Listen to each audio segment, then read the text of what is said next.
నమస్తే, welcome to Aadya media. ఈ రోజు మనతో పాటు స్టూడియోలో ఉంది సీనియర్ జర్నలిస్ట్ శ్రీమంది రామారావు గారు. నమస్కారం సార్. నమస్తే బాబు. సార్, పవన్ కళ్యాణ్ గారు మోడీ గారిని బుట్టలో పడేశారు. అంటే నెక్స్ట్ ఇప్పుడు కాబోయే ఏలే సినీ నటుడు, అంటే రాజకీయాల్లో కూడా ఆయనకు ఎదురులేని పొజిషన్లోకి పవన్ కళ్యాణ్ గారు వెళ్తారు అని వార్తలు వస్తున్నాయి సార్. దీంట్లో ఎంతవరకు నిజం ఉందంటారు? ఇప్పుడు పవన్ కళ్యాణ్ వారాహి యాత్ర ప్రారంభం అయిన తర్వాత పార్లమెంట్లో ఉన్నటువంటి అంటే దేశంలో ఉన్నటువంటి వివిధ రాష్ట్రాల తాలూకు మంత్రులు, వివిధ రాష్ట్రాల తాలూకు పార్టీ వర్గాలు వారు వీరందరి దృష్టి కూడా పవన్ కళ్యాణ్ మీద పడిందండి. ఆయన మీటింగులు చెప్తుంటే వాళ్ళకి ఏ పని లేదు. ఇప్పుడు మనం క్రికెట్ మ్యాచ్ ఆడుతుంటే చూస్తాం కదా, అలాగే మీటింగులు చెప్తుంటే పవన్ కళ్యాణ్ తాలూకు ఉపన్యాసాలు చూస్తున్నారట పార్లమెంటు సెంట్రల్ హాల్లోనూ. అలాగ అంత క్రేజ్ ఉందట. ఇప్పుడు నిన్న ఏంటంటే సెంట్రల్ హాల్లో కూర్చొని ఎలాగా మోదీని పడేశాడు, ఎక్కడ మోదీ పడిపోయాడు అని చెప్పేసి కొంతమంది చర్చించుకున్నారట. అండ్ మోడీ గారు ఈయనే అసలైన నాయకుడు అనే ఉద్దేశంలో ఉన్నాడు అని కూడా అంటున్నారు. అదే మోడీని పడేసాడు. ఇప్పుడు మోడీ ఇప్పుడు ఎలాగుందంటే రేపటి నాయకుడు ఒక అల్లూరి సీతారామరాజును, సుభాష్ చంద్రబోస్ను ఎవరో రేపటి నాయకుడిని చూసినట్టుగా ఫీల్ అయిపోతున్నాడు. అసలు మోదీ పవన్ కళ్యాణ్ అంటే గేమ్ లేదు అన్నమాట. నా వారసుడు అని చెప్పే పద్ధతుల్లో ఉన్నాడు. ఏం చేశారంటారు సార్ పవన్ కళ్యాణ్ గారు అంతగా? ఏం చేశాడు అన్నది ఆయన ఏదైనా ఇష్యూ పట్టుకుంటే చివరి వరకు ఆ ఇష్యూ మీద నిలబడుతున్నాడు. ఒకటి, రాజకీయ నాయకులు చాలామంది ఒక మాట నేస్తారు మర్చిపోతారు. కానీ అలా కాకుండా ఒక ఇష్యూ బేస్డ్ పాలిటిక్స్ అయినట్టయితే చివరి వరకు నిలబడుతున్నాడు. ఒకటి వదలని విక్రమార్కుడు అంటారు. రెండవది ఏంటంటే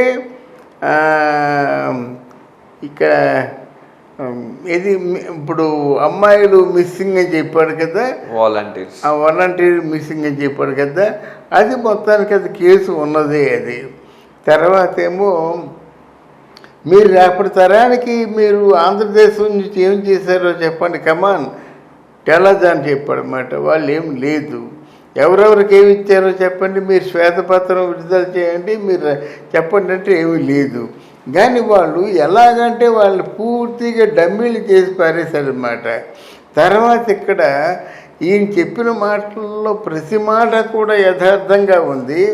కానీ మన జగన్మోహన్ రెడ్డి చెప్పిన మాటలన్నీ అబద్ధాలు ఉన్నాయి.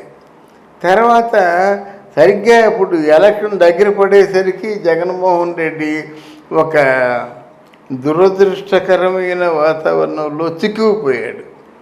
ఆయన ఏంటంటే కాంగ్రెస్ పార్టీ ఇండియాగా ఫామ్ అయింది కదా, రేపొద్దున వాళ్ళకి 150, 175 కూడా రావచ్చు అనేటువంటి వినికిడి వచ్చింది. అంటే 175 వచ్చినట్టయితే ఇప్పుడు నా తాలూకు స్ట్రెంత్ కొంత ఉంది. ఇప్పుడు నా తాలూకు అంటే జగన్మోహన్ రెడ్డి గారి తాలూకు స్ట్రెంత్ కొంత ఉంది, తర్వాత బీఆర్ఎస్ పార్టీ తాలూకు స్ట్రెంత్ కొంత ఉంది. ఈ రెండు కలిసి 40 అవుతాయి. ఈ 40 కలిసినట్టయితే అంటే కాంగ్రెస్ పార్టీ కూడా నెగ్గే అవకాశం ఉంటుంది కదా.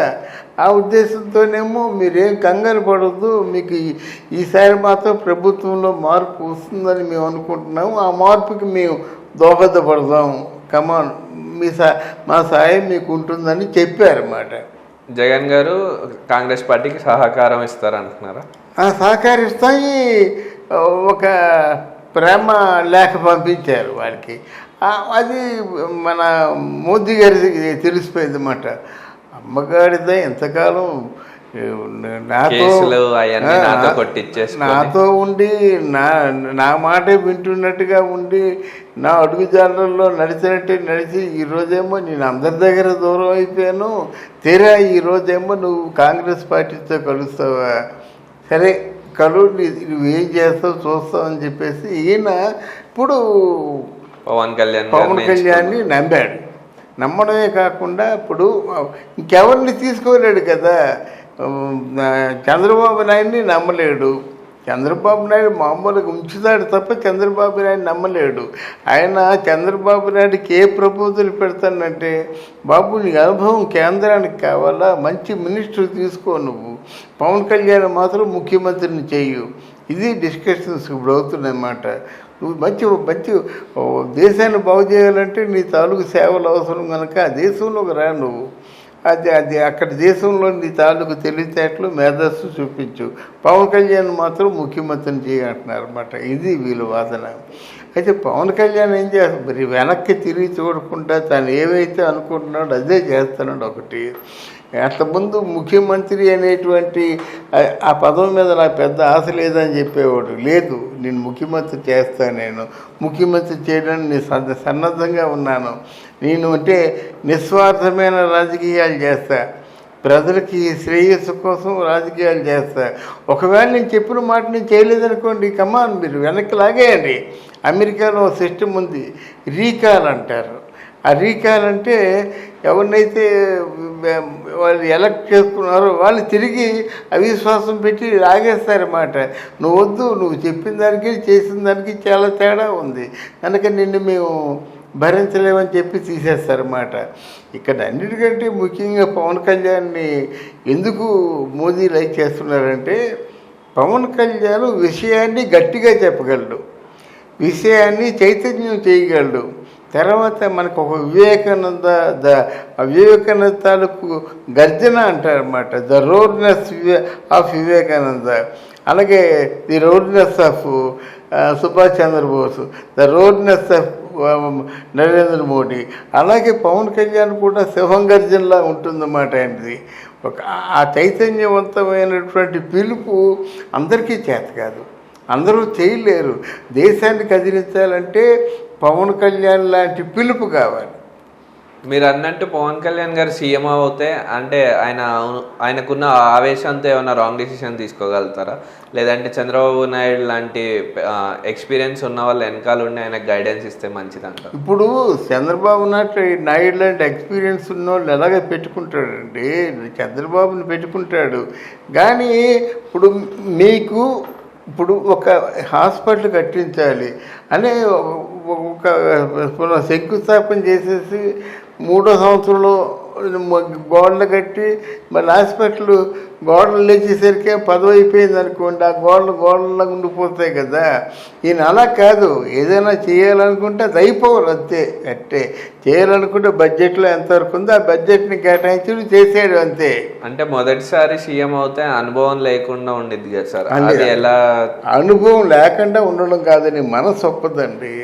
మొదటిసారి సీఎం అయితే ఒక 6 మాసాలు మొత్తం ప్రపంచం అంతా తిరుగుతారండి, ఏదో ఒక రూపంలో ఏదో ఒక వంకతో తిరుగుతారండి. తర్వాత ఏం చేస్తారంటే మామూలుగా శంకుస్థాపనలు చేస్తారండి. తర్వాత ఇంకేం చేస్తారంటే ఏదైనా భారీ వ్యాపారాలు కమిట్మెంట్లు అన్నమాట, ఎవరు వస్తున్నారు, ఎన్ని వేలు ఎన్ని లక్షల కోట్లు కమిట్మెంట్ మనకున్నాయి, దీనివల్ల ఎంతవరకు అన్ఎంప్లాయ్మెంట్ని సాల్వ్ చేస్తాం, అది విద్య, నెక్స్ట్ వైద్యం అండి. తర్వాత భారీ పరిశ్రమలు, నీటిపారుదల. ఇప్పుడు పోలమూరు ఉందనుకోండి, ఇక్కడ పోలవరం ఆ పోలవరం 72% ఉంది, ఇంకా 28% పూర్తి అవ్వాలి. దాని ముందు పూర్తి చేస్తారు.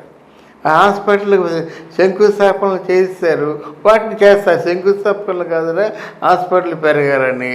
తర్వాత మా ఇంటింటికి డాక్టర్ అని పెట్టుకున్నాడు. ఇది మంచి, అంటే ఇంటింటికి డాక్టర్ అంటే అందరికీ కాదు, ఇంట్లో వృద్ధులు ఉంటారు, వాళ్ళు తీసుకెళ్ళారు కదండి, వాళ్ళు ఫోన్ చేస్తే వచ్చి డాక్టర్ ట్రీట్మెంట్ చేస్తారు. అది ఒక మంచి స్కీమ్. అది ఒక విజన్తో ముందుకెళ్తారంటారు. ఒక విజన్తో ఇంతవరకు కేవలం ఊరించే విజన్లే కానీ ఇవన్నీ అది ప్రాక్టికల్గా ఎవరు చేయటం లేదు కదా. ఇప్పుడు పవన్ కళ్యాణ్ వచ్చినట్టయితే ప్రాక్టికల్గా చేస్తారు, అది నిజాయితీగా ఉంటారండి. ఇప్పుడు లంచాలు అయ్యి లేకుండా నిజాయితీ పరుడైనటువంటి నాయకుడు వస్తాడు. అలాగే ఇప్పుడు ఈ వాలంటీర్లలో అవినీతి పెరిగిపోతుంది, ముఖ్యంగా అత్యాచారాలు పెరిగిపోతున్నాయి. అసలు తెల్లారిదాన్ని 4 గంటలకి 5 గంటలకి తలుపు కొట్టడం ఏంటండి, తలుపు కొడితే తీసే అలవాటు ఏంటి పెట్టుకోవడం. ఇప్పుడు 10 గంటలు వెళ్ళొచ్చు కదా.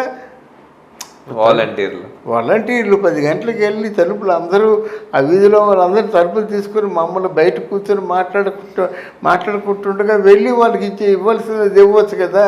అలా కాకుండా 4 గంటలకు వెళ్తారు, తలుపు తీయగానే లోనికి వెళ్ళిపోయి తలుపు వేసుకుంటే ఏం చేస్తారు?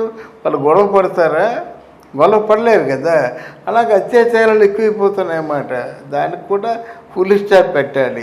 కాబట్టి మనకి ఏదేమైనప్పుడు కూడా the talk of the country today is Pawan Kalyan. అది విషయం అన్నమాట. పవన్ కళ్యాణ్ డెఫినెట్గా ఒక మంచి శుభారంభం ఆయన జీవితంలో. ఓకే అండి, thank you thank you very much.